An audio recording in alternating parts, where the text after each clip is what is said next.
Good morning, or depending when you're watching this, good afternoon, good evening, or good night. My name's Ross, and as always told, out of Voice Radio. So today, I am showing you a new Aegislash card that could be pretty gosh darn nice. And there is going to be a little bit of confusion here, potentially.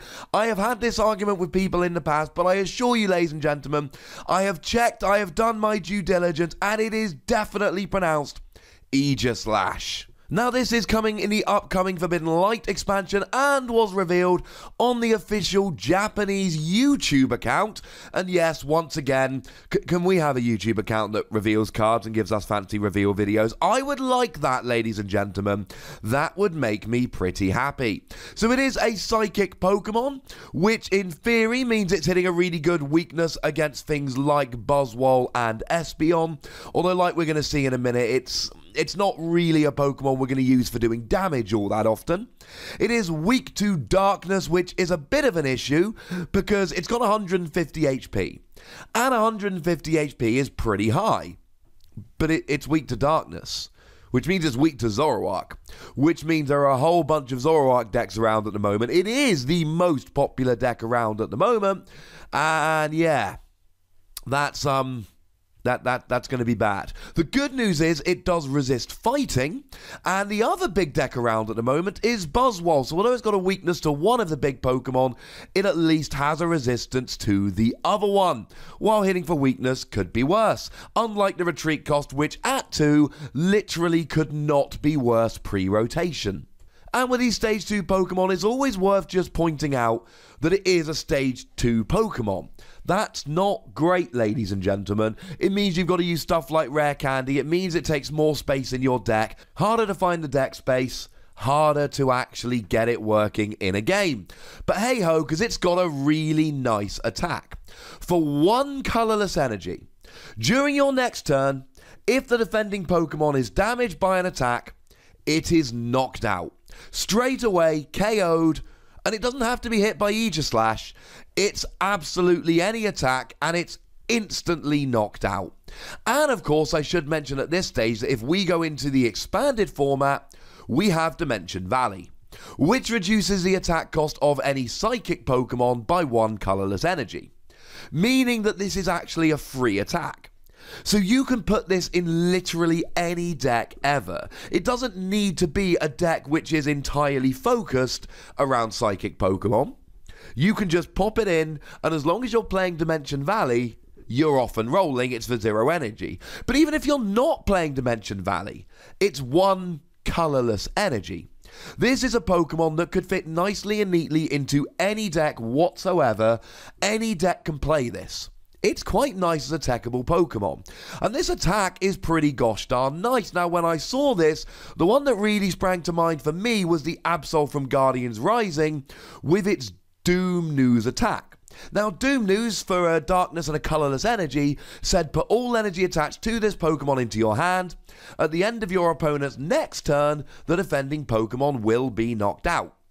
Meaning that your opponent had to get their Pokemon out of the active, and if they didn't, it got KO'd the following turn.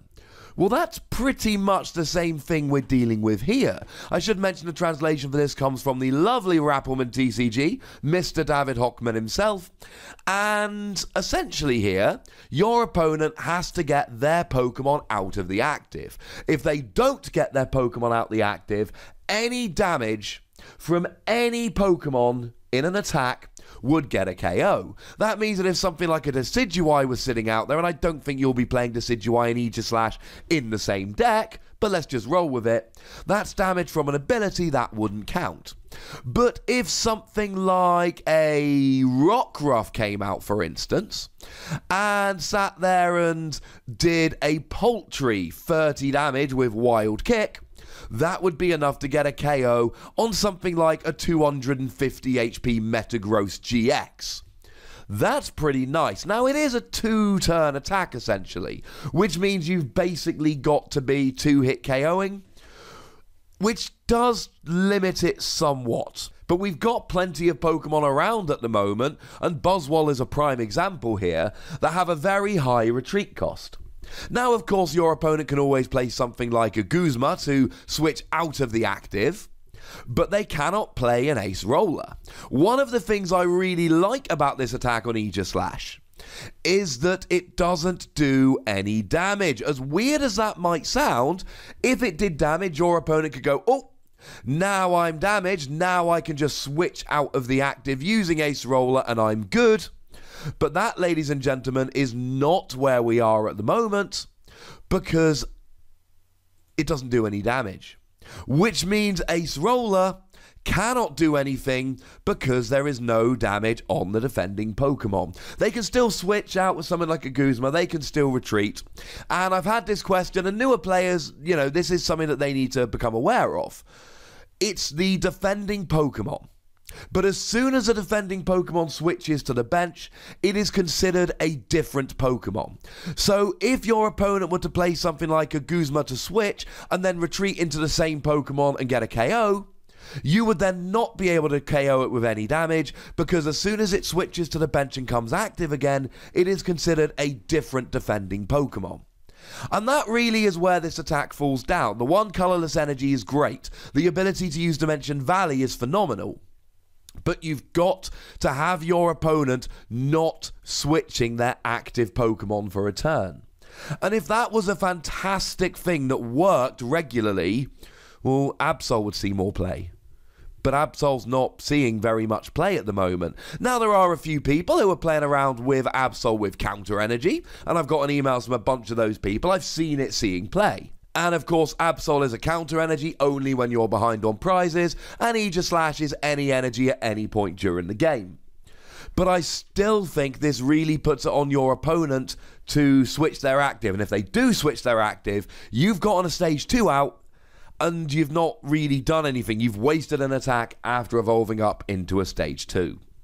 Now, the second attack here I do quite like, with one huge caveat. Free Psychic Energy, 90 damage, heal 30 from this Pokemon. And that's the giant caveat, the free Psychic Energy. Ladies and gentlemen, this is an incredibly expensive attack that I am not a fan of because of the attack cost. Now, to be fair, in Forbidden Light we are also getting the new Malamar, and the new Malamar has the same ability as the old Electric, but for Psychic Energy rather than Electric. You get to attach Psychic Energy from your discard to your bench Pokemon. In that respect, it means you can build this up quite quickly, but again, this is a stage 2 Pokemon. Are you really going to be playing a Malamar deck with a stage 2 Aegislash when you could be playing it with something like Ultra Necrozma, for argument's sake, or even regular Necrozma? I'm not entirely convinced that you will.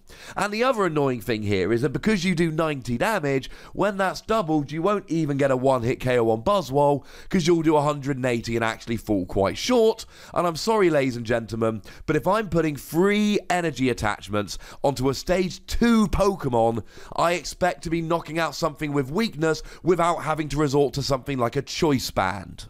Call me old-fashioned if you will. And I think that's where we come down with Aegislash here. Close. It's close to being a really good Pokemon. This first attack is incredibly interesting, especially in Expanded with Dimension Valley, but your opponent can just switch or retreat, at which point you've wasted an attack. It's a stage 2, meaning it's quite hard to get out and quite hard to find the space in your deck. And the second attack is for free energy attachments. There's not even any shortcut with something like double colorless energy.